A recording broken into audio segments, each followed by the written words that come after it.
Bukas daw si Pangulong Bongbong Marcos na makipagkasundo sa mga Duterte at ipinauubaya rin daw niya sa Senado ang tungkol sa impeachment trial ni Vice President Sara Duterte.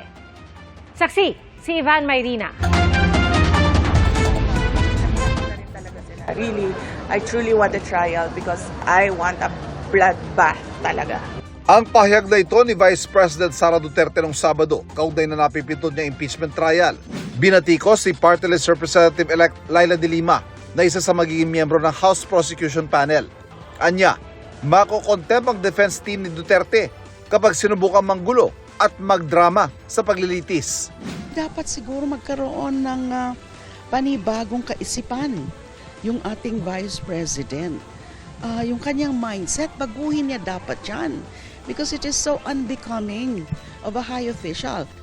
Inalmahan din ito ng Malacanang. Medyo may pagkabayolente ang tugon ng ating Vice Presidente, pero we hope that it is just a figure of speech and it should not be taken literally. Sinubukan namin kunin ang komento ng bise pero wala pa siyang tugon. Sa bagong panayam kay Pangulong Bongbong Marcos sa kanyang kauna-unahang podcast, tinanong siya kung masasabi ba niyang ayaw niya ng impeachment. Sagot niya rito, yung impeachment, nasa Senado na yan. Pabayaan natin sila, may proseso yan. Pabayaan natin ang proseso. Ako, basta ang nasa isip ko, tapos ng eleksyon, balik sa trabaho. Gawin na natin lahat. With the new lessons learned. bukas din daw ang Pangulo na makipagkasundo sa mga Duterte. Oo. Ako, ayoko ng gulo. Gusto ko makasundo sa lahat ng tao. Mas maganda, marami na akong kaaway. Hindi ko kailangan ng kaaway. Kailangan ko kaibigan. Hanggat maaari, ako, ang habol ko ay yung stability, peaceful, para magawa namin yung trabaho namin. Kaya ako, laging akong bukas sa ganyan. I'm always open to any approach na, alika, magtulungan tayo. Diba? Kahit hindi tayo magkasundo sa polisiya, hindi tayo magkasundo. Gawin yung trabaho pero huwag na tayong nanggugulo. Wala pang tugon dito si Vice President Sara Duterte pero naiparating na raw ito sa kanya ayon sa Office of the Vice President. Sinagot din ng Pangulo ang sitwasyon ng droga at peace and order, bagay na madalas ipaghambing sa Administrasyong Duterte.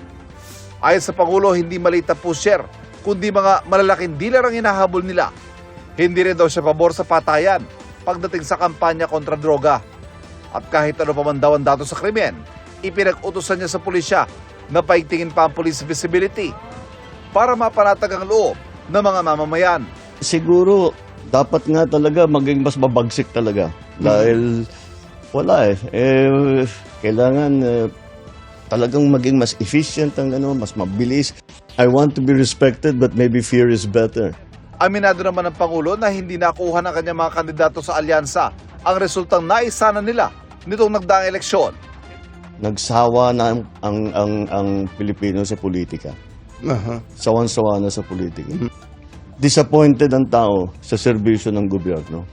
Hindi nila nararamdaman at masyadong mabagal ang galaw ng pagbubuo ng mga project na hindi pa nila maramdaman. Nang maupong Pangulo, masyado raw nilang pinagtuunan ng pansin ang mga malalaking proyektong pangmatagalan pero hindi agad ramdam ng tao.